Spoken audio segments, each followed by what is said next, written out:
Welcome to RPV City Talk. I'm Liz Brown Swanson with the great mayor of Rancho, Palos, Verdes, Mayor Dave Bradley. And I'm sad to say, Mayor Bradley, this is our final mayor's update of 2025 together. You've done an amazing job. It's our year in review show, so we'll be talking about everything. And right now we are sitting at the very top of Crest Road on San Pedro Hill, next to the FAA radar tracking site. This is the highest point on the peninsula, and I think this is so we can end on a high note. We are going to end on a high note, and we have set up in the middle of the street. So I'm a little concerned. The first mayor's talk that we filmed several years ago, when my first time as mayor, unfortunately almost ended in disaster as I fell out of my director's chair. I have always thought RPVtv may have it out for me. Today they set me up in the middle of the street, so hopefully we don't get become roadkill in the middle of the interview. Well, I want to remind the mayor, you picked this location. I did pick it. As you did back in 2022 when you were mayor. We did the monthly mayor show. You wanted to come here. It makes sense. You're in aerospace. You're an engineer. This is a very important facility where we are as is part of our national airspace system. Tell us about a history of where we're located right now and the significance of what's the FAA tracking site here, which used to be an Air Force station. Yes, so this used to be part of the Nike Ajax integrated air defense system from the late 50s and 60s. This was the targeting radar for all of the LA basin. Became operational in 1961, operated by the U.S. Air Force. After the Nike Ajax program was decommissioned, in fact, that's where City Hall is, where we had our Nike site. This became accessed and was turned over to the FAA. Since it is a lovely place, has 360-degree views of the LA airspace, the FAA took this over, and it's one of the primary air tracking radars throughout the LA basin. And of course, when we were here in 2022, when you would look up, as was known as part of our peninsula landscape for decades, you would see what we call the two white golf balls, which are the housing for the radar units. And we see one now because a few years back that one was removed. I don't think there was anything in that one dome, and it started leaking, but there was infrastructure and electronics underneath it. So they removed that unused dome and upgraded the dome that is currently behind us, which does provide safety for the rest of us throughout the LA basin when we fly in and out. Right. So now when you look up, you see one white golf ball. One white golf ball. Yes. Because, if you're really good at golf, you'll need one golf ball. All right. And I know when you're no longer mayor, in your spare time you'll be golfing. Probably not, because you're all over the place with your work. I mean, on that note, we so appreciate. I know people may not realize, but the mayor, the city council, volunteers, and you balance you have a very busy career in the aerospace industry, so you manage your mayoral duties. December 2nd will be the reorganization meeting for the city council, which they do every year. You will hand over the gavel as you did back in 2022. Yep. You're a two-time mayor now, and we can't thank you enough again for everything that you've been doing. But as you reflect now on this year, 2025, what would you like to share with our residents? The state of the city, we've been managing this ongoing landslide crisis now for 2 years. It's been a challenging year. You've dealt with it all, but just highlights of your mayoral duties and what you're able to do this year. So I got to start with the landslide, which is kind of the existential threat that we've had for the city for the last several years. This year, it is really exciting, the progress that city staff has made in retarding the movement of the landslide. Certainly on the eastern portion of the landslide, we've reduced the amount of movement to almost imperceptible levels, really doing a proof of concept for our deep dewatering wells and our winterization projects. The temporary winterization projects are still holding. They are only temporary. We do need to find the funds to put in permanent long-term solution, but we've proved out the concept, which was always one of the questions people would come to us with is, well, how do you know all this infrastructure is going to work? Well, on the east side, in conjunction with KCLAD, and all the deep dewatering wells, we've actually proved we can drastically retard the land movement. So areas that were moving at 13 inches a week now are moving at 10 inches a month. Things that were moving at 10 inches a month are now not moving at all. So we were able to prove the concept of what we've done, retard the landslide on the eastern side. The western side, where the ski jump is in Abalone Cove, is still moving at about an order of magnitude more than historic. So it's moving about 10 inches a month. Historically, it's been about 10 inches a year, but that also has greatly retarded. So we have the plan to execute. The problem is finding the funds. The city is in kind of a dire spot right now. We're maintaining the infrastructure that we put in over the last 2.5 years, but that is a pretty big financial commitment from our CIP, which has meant that we have pushed a couple other projects down below the line, things that really need to get done. But it's very exciting that we've been able to make as much progress on the landslide in this last term and on this council. And really show that we have a plan. I was going to say, and with the challenges of dealing with the landslide, you know, the city was hoping that that landslides would be declared as something that would be considered a natural disaster and emergency, and this hasn't gone our way. Can you talk to the residents about that? Because you've worked really hard on this issue. What are we dealing with that? That would, you know, be helpful. It's actually very disappointing. It's been a long time coming. We were finally able to get legislation sponsored by our Assembly member, Al Marisucci, and then co-sponsored by State Senator Ben Allen through the state legislature in a bipartisan act that was signed by both chambers of the state legislature, got to the governor's desk, and the Governor Newsom decided to veto the bill. And in his veto paragraph, he said that he believed that it was redundant legislation, that landslides did not need to be explicitly called out in state statute to be able to be the reason to declare an emergency, which is very disappointing because California Office of Emergency Services, or Cal OES, has denied several of our requests for emergency services by saying landslides are not called out in the statute. Right. So the governor says it's redundant. His executive branch executors say the opposite. It's really, really unfortunate when we have a piece of bipartisan legislation that was then shot down in its final step. We're continuing to come to try to develop a coalition of other cities and municipalities that are impacted by landslides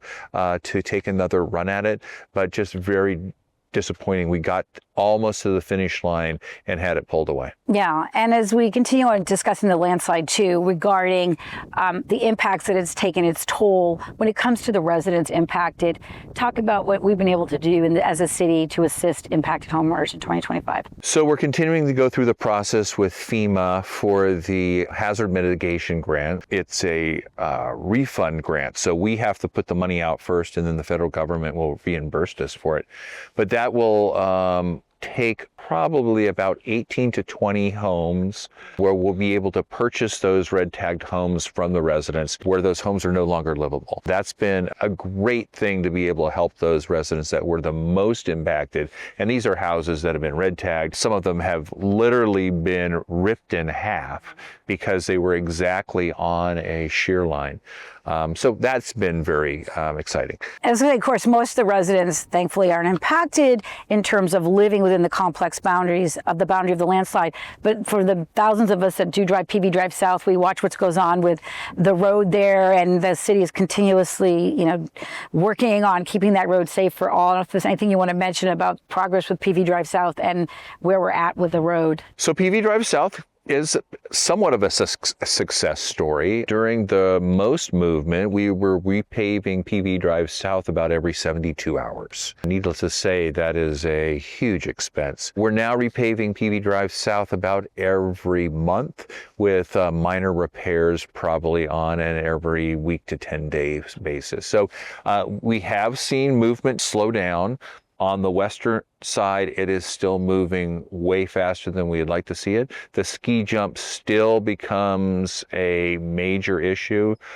Certainly when trucks don't look at the signage and they try to take the ski jump and they get high-sided on the top breakover and they break their drive shaft and then they have to be towed out. We've had that happen numerous times, which is really unfortunate. Certainly that would be a major issue if we ever had to evacuate one of our communities. Now, as mayor, obviously in the council, you look out for all the residents, all the issues that are coming up. And during your year, what's been unique too is this concept of putting out a community needs survey that came about this year. Talk about that. That's coming our way as residents. Right. So the city's always looking for input from our community. One of the great things about Rancho Palos Verdes is we have an amazingly engaged electorate. We get cards and letters about things that people are liking, things that people don't like, but we want to put it out to a larger percentage of the population. So we're going to be putting out a needs survey here probably close to the end of the year, beginning of next year, to really look to our citizens to let us know what they want us to work on and the priority for those type of initiatives. Input from our electorate is always good input. So we're looking to see and validate what the priorities are with the city. And on that, you're always looking to recruit residents to get involved with our city government. We have a leadership academy that has continued under your leadership. I actually took the leadership academy class once. It's fascinating to learn what happens at our local city hall, how things get done, and there's lots of opportunities, right? So absolutely. So the leadership academy is kind of like the entree into the commissions and committees that we have with the city. And you did those things. I did. I was on the Finance Advisory Committee, then was on the Planning Commission, then I was the chairman of the Planning Commission, then I got recruited on the council, and then I was mayor. And city council starting 2019, right. I was elected the first time in 2019. Going on year 7. That's amazing. Yes. So thank you. Well, yeah, so go on our city website. We say this every show, rpvca.gov. Look into opportunities. I think are all the committee and commission All members. the committees and commissions are listed there, who the current members are, when they're slated to rotate off. That's all on the city website. One of the hardest things that we do on the city council is when we have open recruitment for the committees and commissions. We usually get such a great cross-section of the community that wants to volunteer.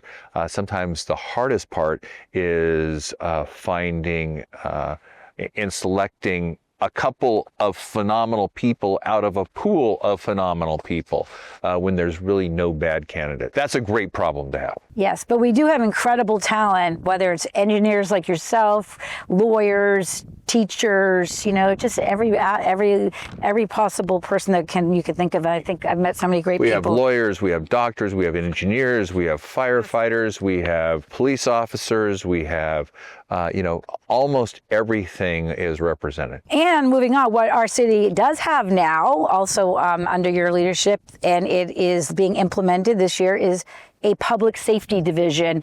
That was really, the concept was obviously to make our community safer, to enhance sheriff services. So just give us the highlights of what's been able to go down with that, because it's rolling out now as we speak. So the public safety department was actually implemented to try to take some of the administrative burden off the sheriff's department. Every hour of a sheriff's deputy's time is very expensive, and we want those hours out there in the field helping with crime suppression. So if we could bring in-house and help the sheriff's department with some of the more administrative tasks, that's was going to be a win-win for everybody and much more cost-effective solution. So we've implemented the public safety department. We're staffing up. Those public safety resource officers are going out in the field. You should see them coming around in marked cars.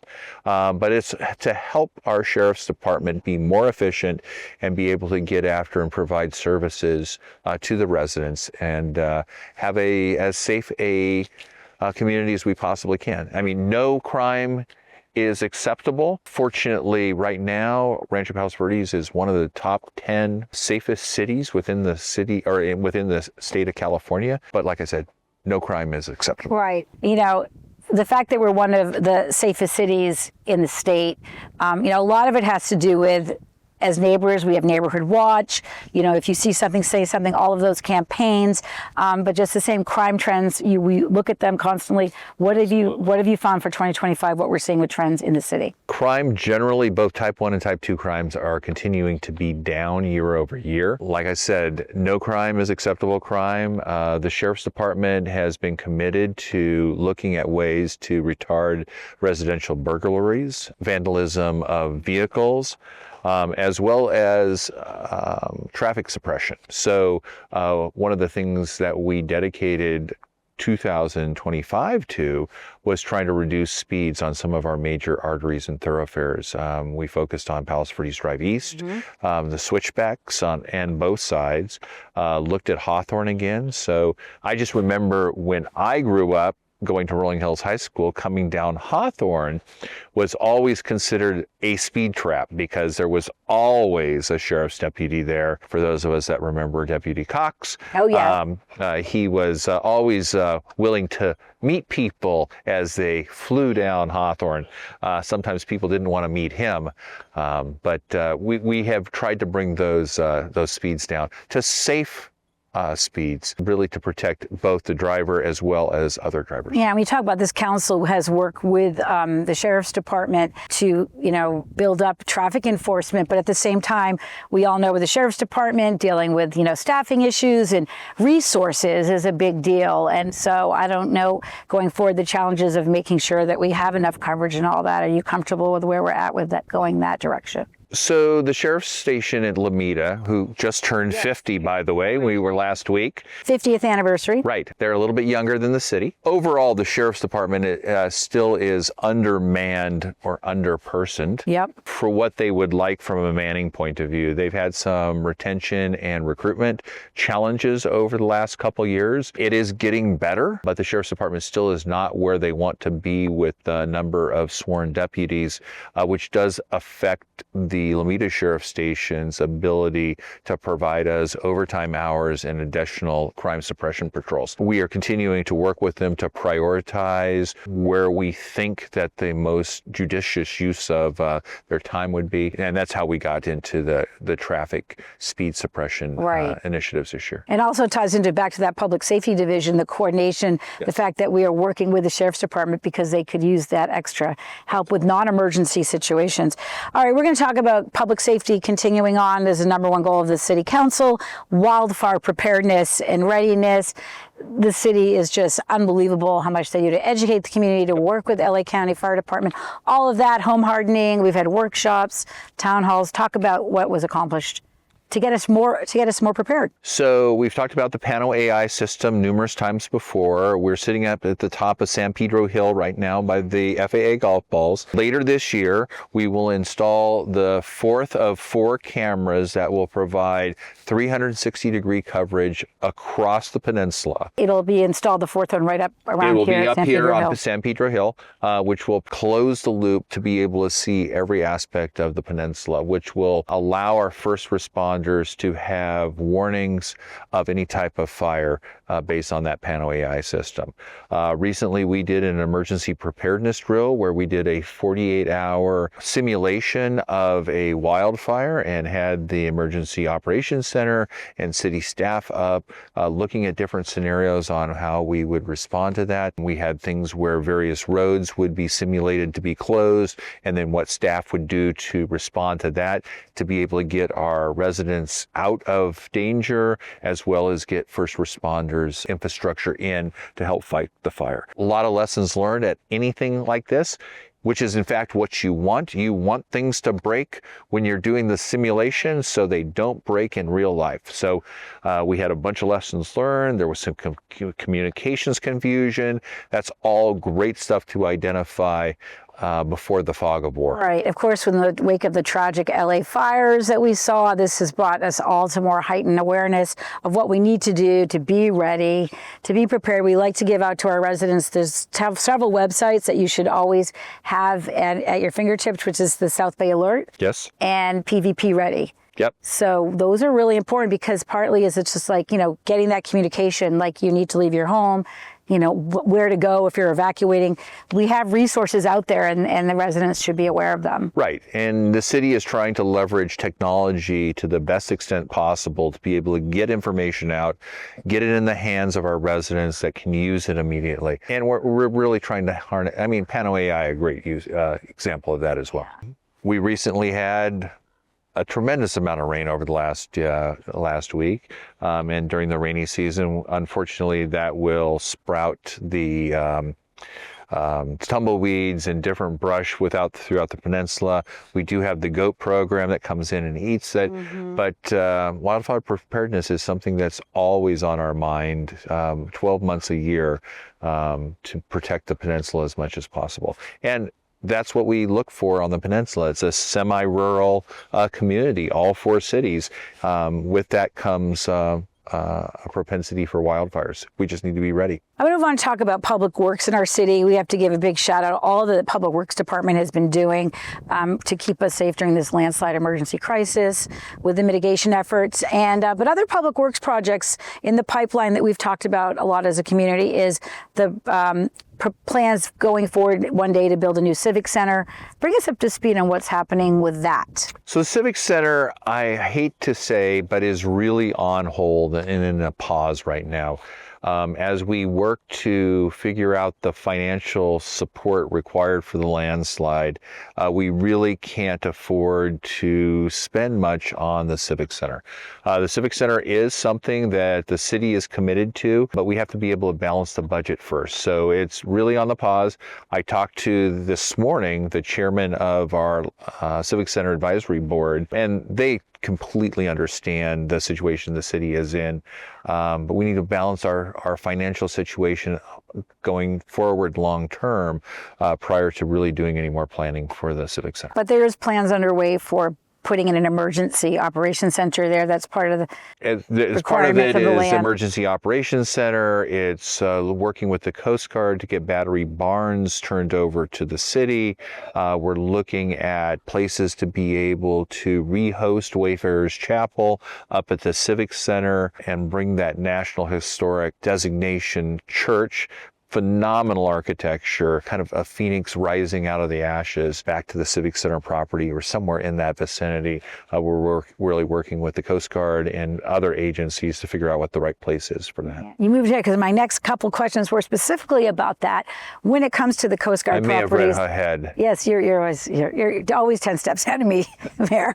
But when it comes to the Coast Guard property, I know I don't want to say it's a personal goal, but you've really, since I've known you and I've talked to you as a member of the City Council, you've always wanted to obtain that Coast Guard property, the lighthouse, as well as Battery Barns. It looks like at least Battery Barn sites more on the table. Absolutely. So, and then as you segued into the Wayfarers Chapel, that could be a suitable location to rebuild the chapel, which was a tragedy to see go. I've said before on the show, I used to work at the Wayfarers Chapel, so it's near and dear to me as it is to so many of our residents. So just elaborate why that Battery Barn site would be so important to obtain in general, whether for the Wayfarers or not. So right now, Battery Barns is completely surrounded by city property. So it's like an island of federal property within the city property. The Coast Guard has no use for it right now. So it is in the excess real property divestiture program. When the federal government is divesting itself of real property, it generally is never in a hurry to do it. So it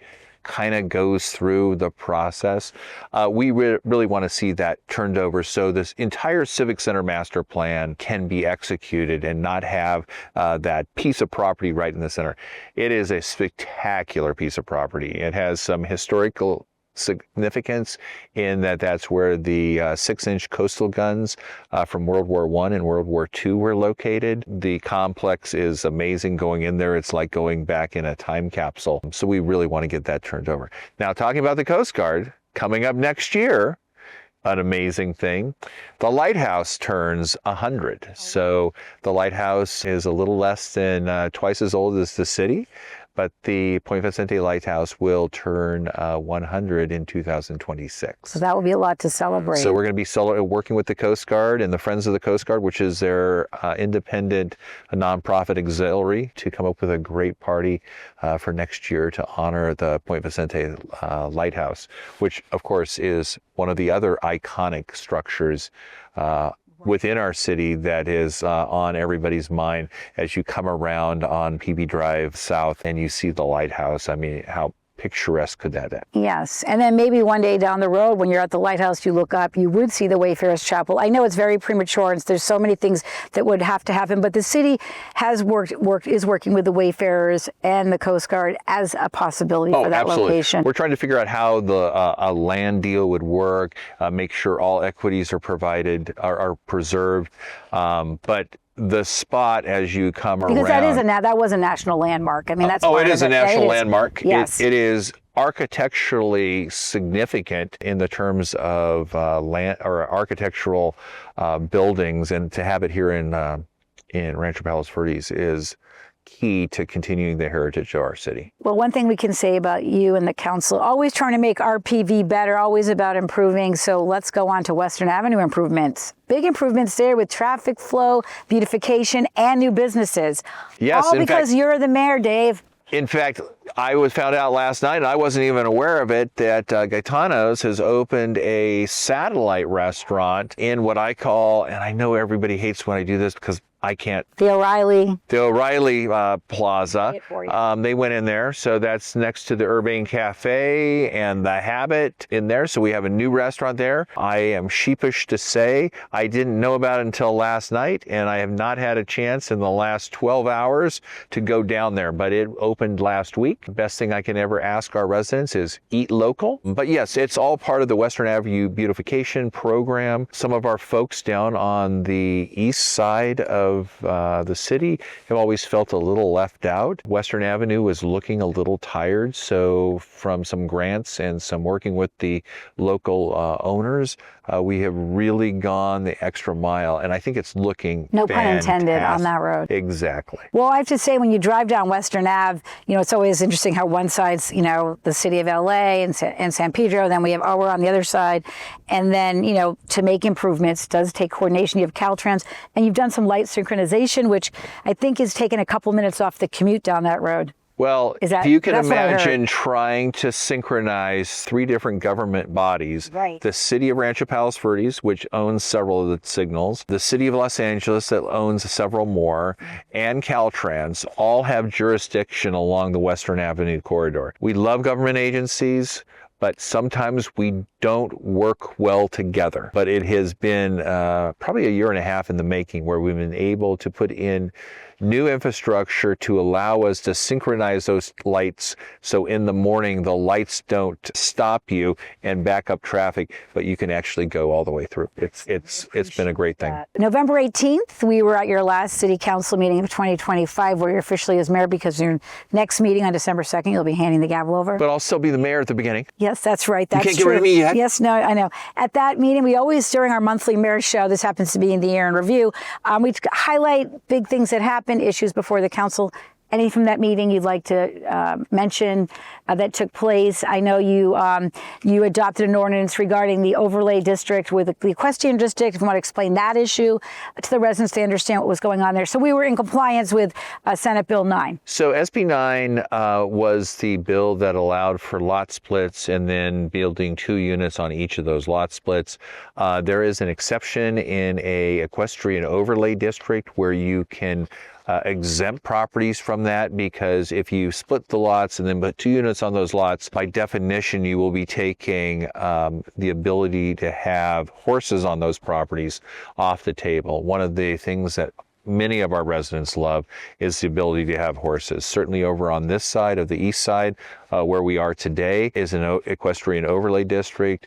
Portuguese Bend Community Association is an equestrian overlay district, and several others within the city. But we want to be assured that we can preserve the ability for our residents to have horses and enjoy horseback riding, because it's always been part of our city. Right, and I know also at that meeting, dealing with, since we're talking about the Portuguese Bend area, it was code amendments regarding building regulations, et cetera, that's going on in the district now with the landslide. I don't know if you want to explain to residents what was that, the need to do that. What the code amendments that we for building was to make our building codes consistent with the new California fire safe building codes. And this is really some of the lessons learned that have been implemented in the last year that we're seeing in Altadena and the Pacific Palisades fires.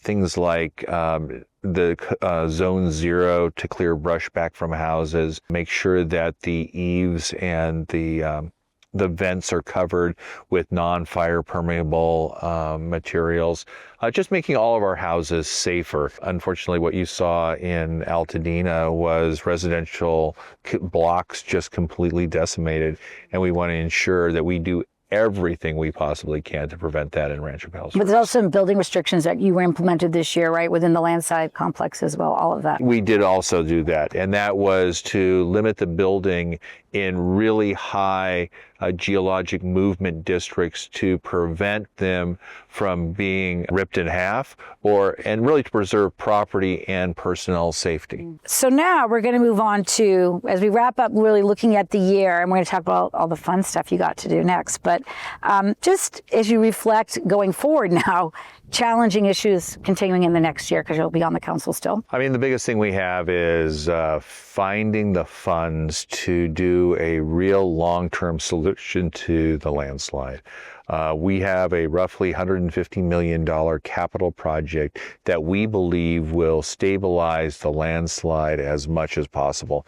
And that's a series of deep dewatering wells throughout the landslide complex, hydro augers, which are horizontal dewatering wells, and then the lining of the major canyons to prevent the water from intruding and getting into the aquifer and recharging that artesian pressure, which basically levitates that land.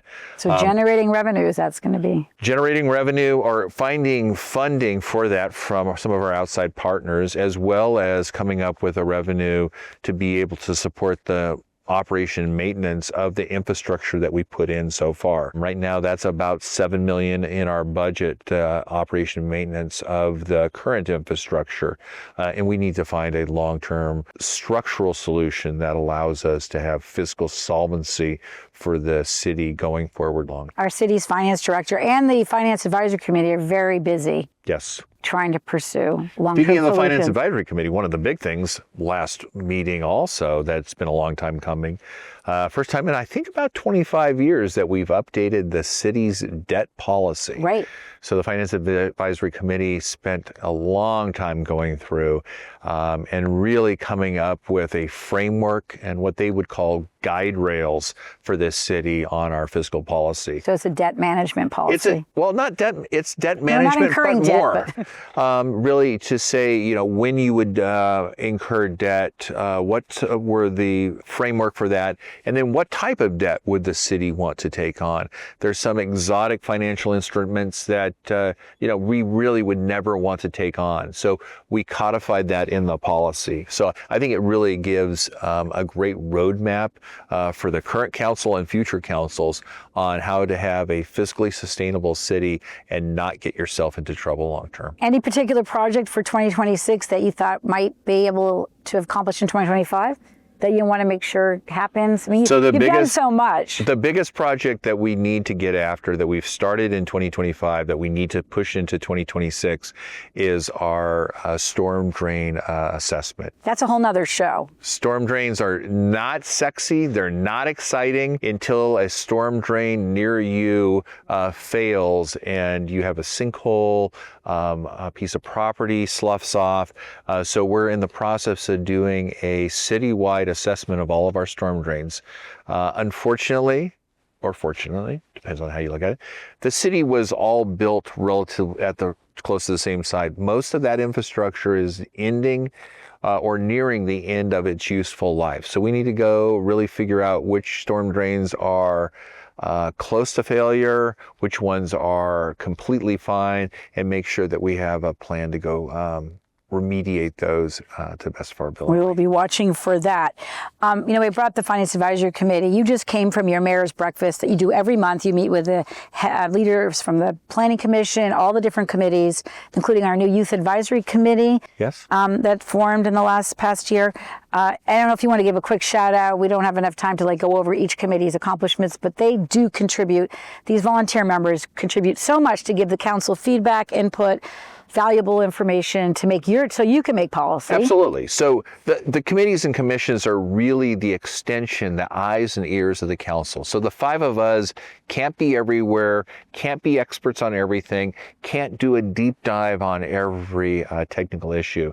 So between the Traffic Safety Committee, the Finance Advisory Committee, the Planning Commission, the Civic Center Advisory Commission, the Infrastructure Management Committee, all of that together really makes up the city. Those reports are valuable or invaluable to the city council in helping us make policy decisions and take back or bring back to the city council the temperature of the community on various policy issues. So as mentioned earlier, this is one of my favorite parts of the show, and we get to focus on what the mayoral duties you have, where the being mayor takes you. I know you've gone to Sacramento, you go to DC, all making sure you're looking out for our city, but you also, with the whole council in March, went to Sakura City, Japan, our sister city, celebrating our 5th year of our partnership with sister city, Sakura City. So I know we've done shows on it, we've talked about it, but just going down memory lane, what do you think when you look back on that trip about that visit and what it meant to us as a community? So our partnership with Sakura City that was actually started just down the hill from here at Merrill Est Intermediate School on an exchange program that they implemented almost 25 years ago now. And then we codified the sister city relationship about 6 years ago with Sakura City. It's a rural, semi-agricultural city in central Japan. It's about an hour and a half northeast of Tokyo. I'd been there a couple times before on my business trips for my day job to Japan. This year, for the 5-year anniversary, we were able to go there as an entire council and continue to build those connections with our friends across the Pacific. We have many Japanese and Japanese heritage residents within the city, and those cultural bonds are so important. We do have that rich history. Absolutely. Like Hatano Farm. You and I were just there doing an update. Farm, Japanese-American farmers that were so important to the Hill after World War II. Just such a great heritage. Just down here in San Pedro, which is where the Japanese fishing village was in the 50s as well. So it was a great time. You planted a cherry blossom tree? We did plant a cherry blossom tree. In addition to that, I was able to go to Washington, D.C., trying to work with our federal partners to get funding for the landslide remediation. Been to Sacramento several times, also trying to get funding for the landslide and talking about the inclusion of landslides into state statute. I was able to give testimony before the state legislature on that. I like to think that I was pretty successful because it actually passed both houses bipartisanly. Unfortunately, like I said earlier, very disappointed in the governor deciding not to sign that bill. That seemed like such common sense legislation, especially when it's approved bipartisanly within both houses, to come say, oh no, they didn't know what they were doing, it's redundant, I'm not going to sign it. It's just so disappointing. Right, but you're still going to be at it and still busy. Yes. On behalf of all of our residents, and I can't say enough about the one place you didn't see the mayor this year, because we've this show, we've been every month at different spots around the city, showcasing our beautiful city. And one of the biggest celebrations, of course, is 4th of July. The mayor usually is in the pie eating contest. He should have been back to defend his title or to reclaim the title, because did you? No, you lost and then you won. I was the reigning champion. For 1 year. All right, I would take it away from you. Who's counting, Ms. Swanson? I know. I'm just giving you a hard time. So, but you didn't make it this year, so you're going to go back next year and. Well, because I wasn't there, I still think I'm the champion. I love it. Yeah, pie in the sky kind of guy. Exactly. That's what we appreciate about you. All right. Still more to come, though, in the year 2025. City has amazing activities planned to celebrate the holidays. Anything you want to? I know you're going to be at the mall. Oh, yeah. The Christmas, our Christmas tree lighting at Kendida Civic Center is coming up. It's December 12th. The menorah lighting is coming up or immediately following that. That's going to be the Monday, I think, the 15th. Right. Get that. For the tree lighting ceremony, we will have snow at City Hall. We'll be able to do tobogganing. Our city manager said... To get behind the mayor, because he's at the top. He's king of... Absolutely. He's king of the snow hill that day. I'm going down the snow hill, and you might find me in a snow globe. It's been known to happen. So we'll be doing that. Our annual Run for Miles was postponed. Right now, we're targeting the end of January so it'll be right in the new year. Run for Miles. So after everyone's had a wonderful holiday season, come out and run the 5 and 10K for Run for Miles and try to run off some of that holiday season as we get ready for spring, because some of us have a tendency to expand during the holiday season. Too much pie. Yeah. Well, yeah, with his Breakfast with Santa, the list goes on. Again, the website, rpvca.gov. That's where you're going to learn about all the incredible festivities. You know, there's the, we'll probably be seeing the mayor driving in the annual holiday parade. RPVtv will be there. Let's practice our waves. But we're not going to sign off quite yet. I just want to thank you so much for being, I call you the Great Mayor because you are. I'm a resident too, so I take that hat and I see how hard you work. And on behalf of our city, and we are just really grateful, and we know you're going to keep at it. Love this city. I've lived here since it was incorporated. Right. My family, we have a long history here. I love the peninsula. I love actually one peninsula, 4 cities. I love all the cities. I had lunch with the other 3 mayors on Wednesday. It's just such an idyllic place to live. I just can't say how much I love Rancho Palos Verdes and everything that we've been able to accomplish. As we sit here at the top of San Pedro Hill, the highest point in the city, I love ending on a high note. We talked about the fact that there's just 1 ball left, but you didn't ever drop the ball, Dave. Give me a high five. The best mayor. I love it. So until the next mayor. Yeah, exactly. Yeah. Yeah. 2 weeks from now. Dave Bradley? Dave Bradley who? I don't know that guy. Never. You're going to be around, and we appreciate that you're still involved. And that'll do it for this edition of RPV City Talk. We've been talking about everything happening for the year. Stay involved with our city. Stay safe out there. Remember, we are RPV together. Thanks for tuning in. Happy holidays, everybody. RPV strong.